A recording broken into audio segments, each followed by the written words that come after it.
Jenny and I are exploring Indian Canyon. I potentially had a sighting about 10 months ago in Indian Canyon when we were diverted for a fire. I saw it across the way for about 10 seconds. By the time we got pulled over, we crossed past a tree that blocked the view, but as soon as we come rolling to a stop, Jenny was driving. I just dove out of the car with the camera and I went running past the tree to where I see the spot where I saw the Bigfoot shape up there standing. Had the camera started, everything, got past that, and it was no longer there. It was standing right in the middle of a small clearing up on the mountainside, squared off, looking at some people that had pulled over that were, I'm sure they were diverted by the fire like us. 3 big trucks, their boats, and like 10, 12 people standing out there cooperating, like, you know, where are we going to go? What are we going to do now? You know, and that was on Jenny and I's mind too, is like, okay, how are we going to get home now? Well, it diverted us up Indian Canyon. And so the fire, the diversion, looks like it may have created a sighting for me. We're scouting Indian Canyon right now. We're looking for places to camp and hike, and this is less than a half a mile from where I had my sighting. You know, we're now in the area looking for water sources, food sources. I'm pretty sure the Bigfoot doesn't live right next to the highway that goes through Indian Canyon. This canyon's also famous for skinwalker activity. It's just paranormal activity. People talk about UFOs. I haven't seen a UFO in the canyon. Maybe a falling meteorite, I would say. A big old fireball with sparks coming off the back of it one night a couple of years ago that we were driving through this canyon. But anyway, we stopped at this spot that has a great vantage point so that we could glass, look around, and we're standing here filming and everything, and you know, there's a structure shape right there. Not saying it's Bigfoot. I usually blame that kind of stuff on humans, especially one small enough a human can make. The ones that we take seriously are usually the ones really far off trail and have these big giant logs. As a matter of fact, we were at Mount St. Helens a couple of months ago, and we were on a road that a good-sized tree, the same size as some of these structures that we take seriously, that had been fallen over into the road. Jenny, Derek, and I all got out and started yanking on that tree to get it out of our way so we could continue our journey, and it took all we got to drag that tree a couple of feet. And so it kind of, you know, made me realize some of these giant log structures that I find, how much power it takes to get those logs up into the host tree. When Jenny, Derek, and I, all 3 grown adults, we're having a hard time dragging a tree that size on the ground. So yeah, those are the ones that we put on our GPS map overlay. This one right here, that's not going to make it on our GPS map overlay. It's just, even a kid can put that one together.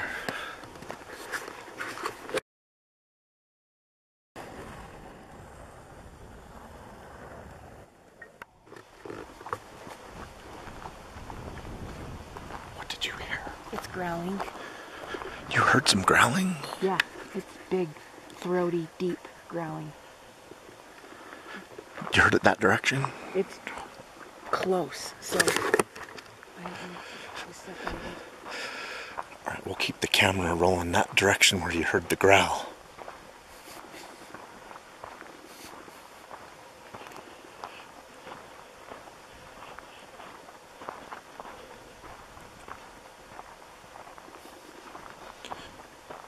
Was it like a wolf growl or a bear? It was throaty and rumbly.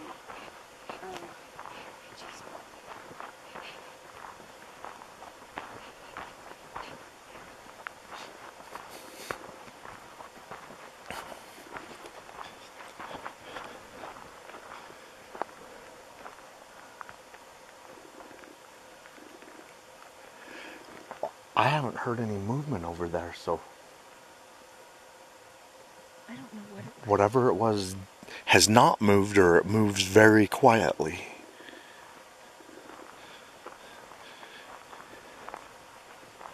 Wonder if it was an irritation growl that we're here. Maybe.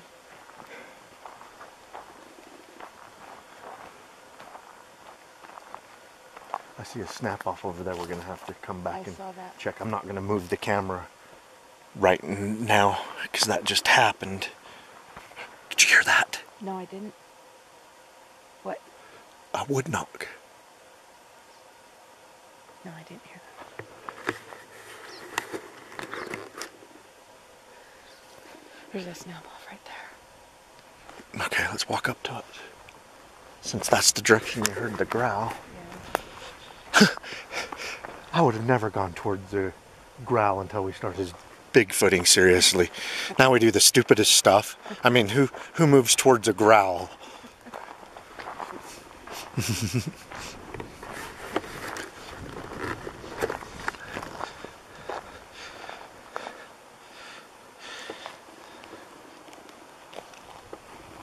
Probably weather related, but you never know. Yeah, there's the rest of it. Mm-hmm. Yeah, it's not like twisted off or anything. It's a good 8 feet to the very top of that snap off. Of course, very well could be weather related. That's. Whoa! Did you hear the whoop? No. Okay, the wind's blowing that direction, and I heard the whoop off that direction behind us, so it carried on the wind. That's the same direction you heard the growl. Yeah. That's the same direction I heard the wood knock. Growl, wood knock, whoop. The camera may have caught that whoop. It was pretty loud. When we go home, I'll go back through this footage and see if we can hear that whoop. Fire did some damage in this area, and the Forest Service has come and cleaned it up a little bit. Let's work our way back. Well, the action just happened this way. All right. Wait, I want to zoom in on something that looks interesting. It's a long ways off. I'll have to review the footage.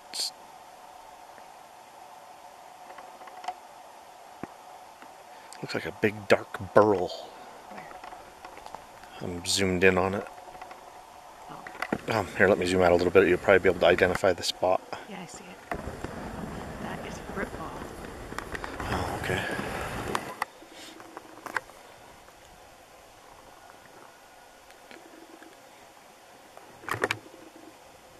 Hey, I want to see what made that growl, whoop, and wood knock. I doubt it. I don't know. Maybe it wasn't all the same thing.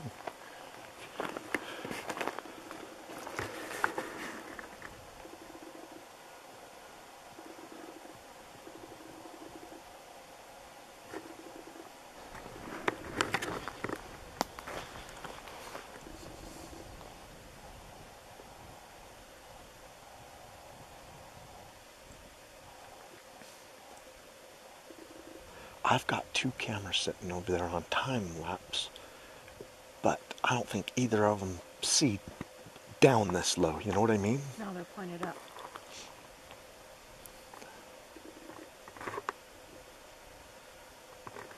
It's a beautiful place.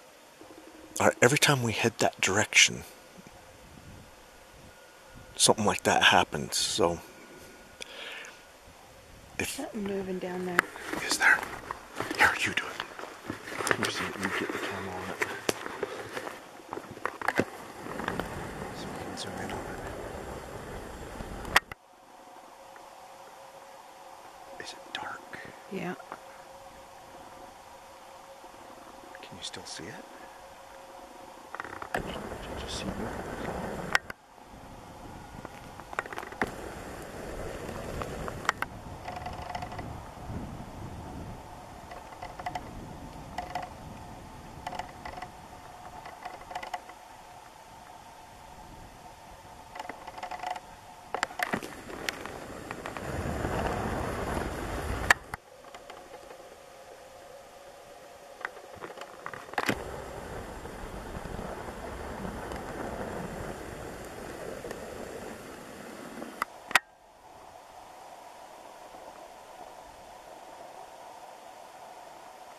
I think it's just leaves.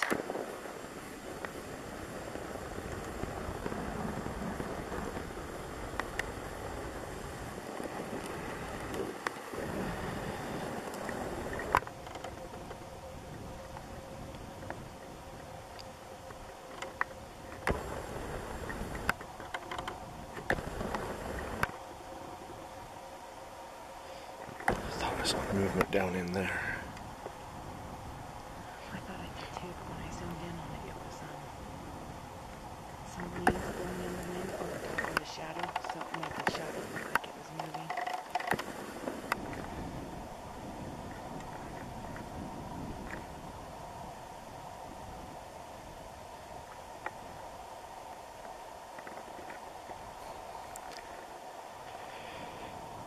Jenny heard a growl, and then just a little while after she heard a growl this direction, I heard a wood knock, and then a little while later a whoop.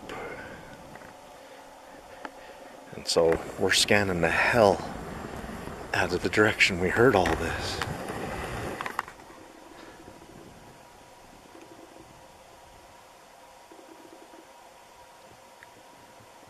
Just not seeing anything. Alright, it seemed like every time we were heading in that direction we wanted to go, we were getting something from our left and to the rear. So we're gonna Go in the direction later. yeah, maybe it's a diversion. Now, if it is a Bigfoot. Deer track. That's a good sized deer. That's a big one.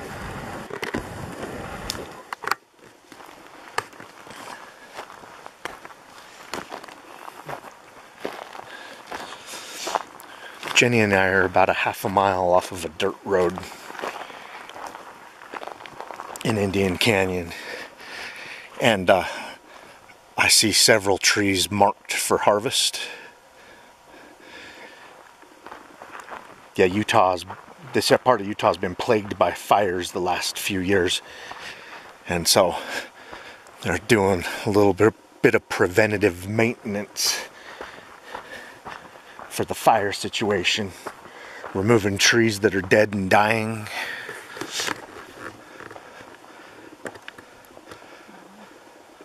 Yeah, this is the snap off that I saw when all that whooping and stuff was going on.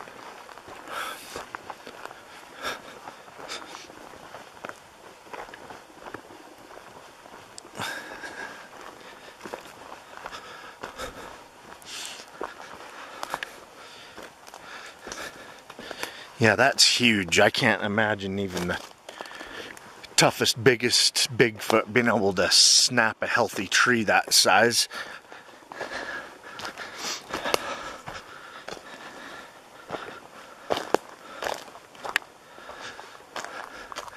That's probably 10 inches in diameter where it snapped.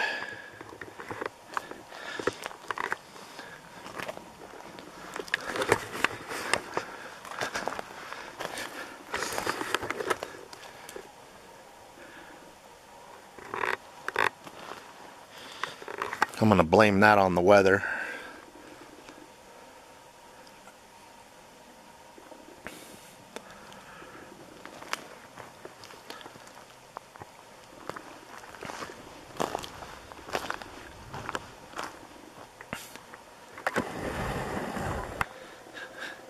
Jenny's still interested in the side that we heard all the activity. It's just every time we headed this direction, some type of audible would happen. First a growl, then a wood knock, then a whoop. And the whoop was loud enough, I'm hoping this camera caught it. It's been located there. It's not. It's a relocated piece of timber shoved up into this host tree. That's kind of what we like when we're looking for structures. No rhyme or reason. Well, that's just weird. Pine boughs underneath it. They're kind of fresh.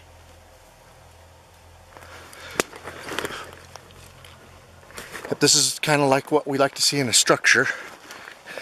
Shoved up and Weird, makes no sense, no use for a person. And that did not fall into place. That was shoved up in there. Oh, and there's a snap branch, Jenny. Next to the relocated log that was put in, there's also a snap that's about 9 feet up there.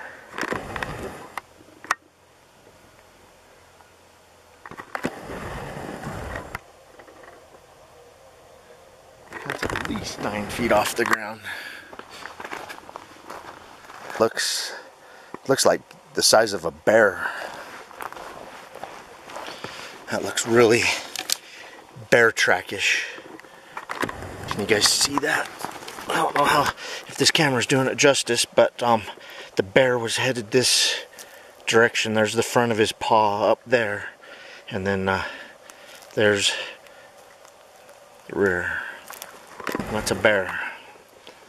No doubt in my mind it's a front paw. Just as long as he keeps it away from me. I wonder if he's been laying down in here, Jenny.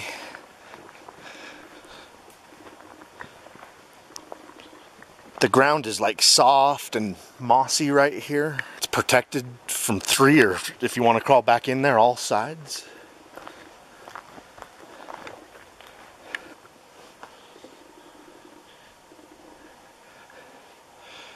I mean, that growl could have very well been a bear. Yeah, that's the... Bears can make a lot of vocalizations. I've never heard one do a whoop, though. And then I've never heard a bear do a wood knock. Or saw a bear do a wood knock. Well, but they mouth pop. That was a wood knock that I heard. I don't think they so much as mouth pop as smack their lips. The mamas always smack their lips to tell the cubs stuff.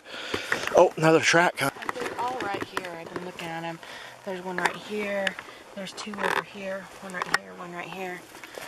Over. Yeah, I think something's been bedding down here. It's nice and soft. And when it's in the daytime, when it's hot, it's nice and cool in here. Stops the wind. Okay. Where the bears are, the Bigfoots are. They're omnivores. They need to eat a lot of food, and I think they eat the same things. So, and this is a Bigfoot sighting spot. Oh, and there's rabbit. Yeah, there's rabbit droppings. There's another food source.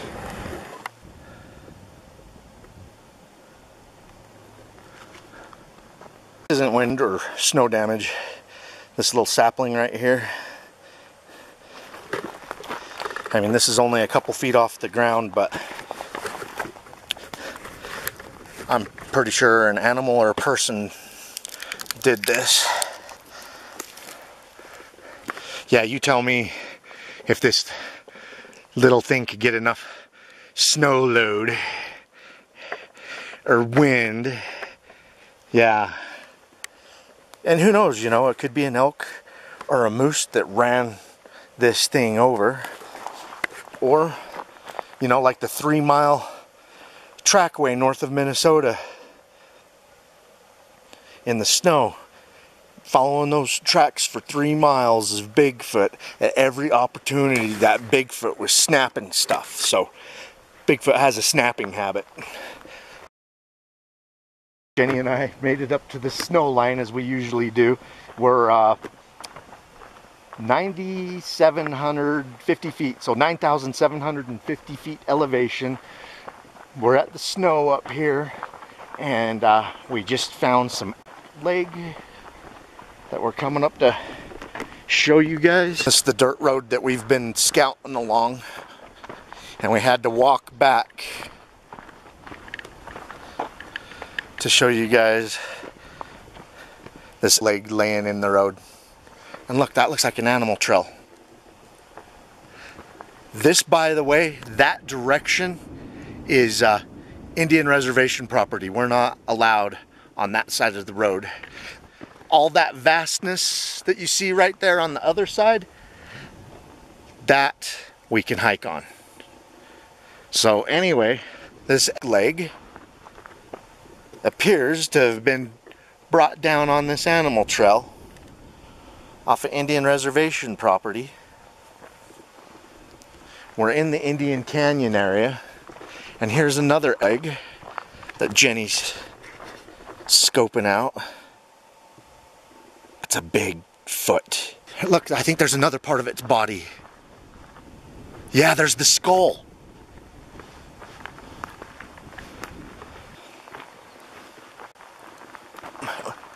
And here's its lower jaw. And another one of its legs and its spine. Oh my gosh. It got eaten up here. We need to see if we can find wolf tracks or bear or cougar.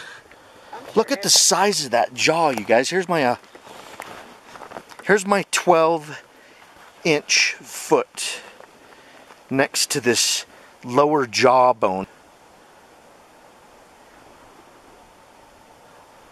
It was a big animal that was killed and eaten here. Wow. Do you see any of the antlers? There's its leg. It still has... Yeah, the other leg. Yeah. And it still has fur at the bottom.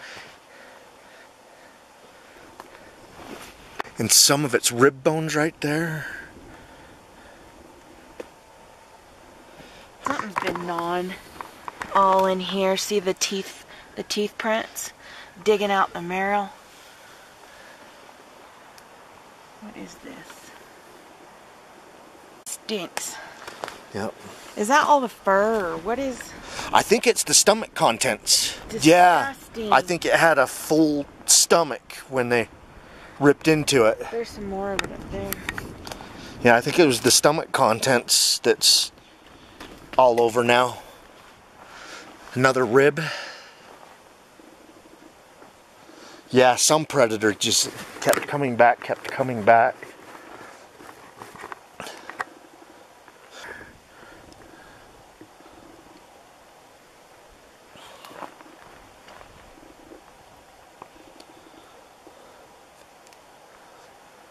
That's huge.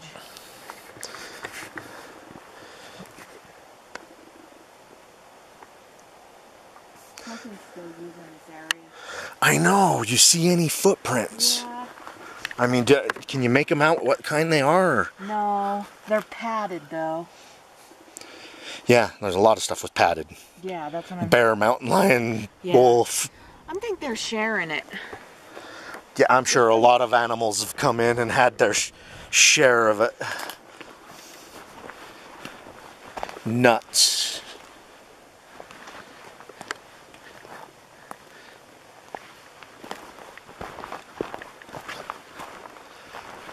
Here's mountain lion poop. Oh, yeah. I think we found our culprit. That is mountain lion scat. Here's more. More mountain lion scat? Right here. Mountain lions eating it. Mountain lions generally only scavenge their own kills. Oh, that's great. So that was more than likely a mountain lion that took that thing down, and then other animals, after the mountain lion was done with it, other animals have come and spread it out.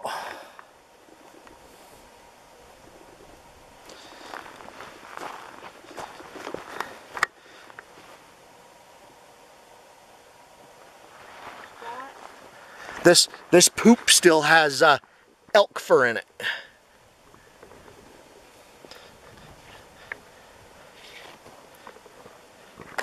There is elk fur. Probably visited this location several times. Well, there's more ribs up in there. Oh, here's some snow. There's a track in the snow. Is there? Yeah, I can't tell what they are. There's two more right there. That is not a deer. No. That's probably the mountain lion. I'll bet you it's a mother with a couple of cubs. Yeah, because those are babies. Because those, that size mountain lion track did not take that down. There's more scat. You found more mountain lion scat? Oh yeah. Big. More mountain lion scat right there. Well, that was pretty neat. We stumbled upon a mountain lion kill. I hope you guys enjoyed a small look around Indian Canyon. Jenny and I were just talking. This Indian Canyon is almost exactly in the middle between Sasquatch Canyon and Skinwalker Ranch. We have to travel about 15 miles from Sasquatch Canyon to get to Indian Canyon, and that is to the west, and then to the east about 15 miles is Skinwalker Ranch, smack dab in the middle. Because of the Bigfoot sightings around this area, and I really have no other explanation for that Bigfoot shape that I saw. Especially today, we visited the spot where I had the sighting about 10 months ago, and after scouring that mountainside again for anything that looks like a biped Bigfoot shape, Jenny, I just couldn't find anything. Plus, we scoured it the day I saw it. You know, I stared at it for 5 to 10 seconds before we got pulled over, and then once I got around the tree that we had to pull up behind, it was gone. So we're going to be doing some Bigfoot expeditions and looking for Bigfoot evidence around here. Keep on watching. We're going to keep on squatching.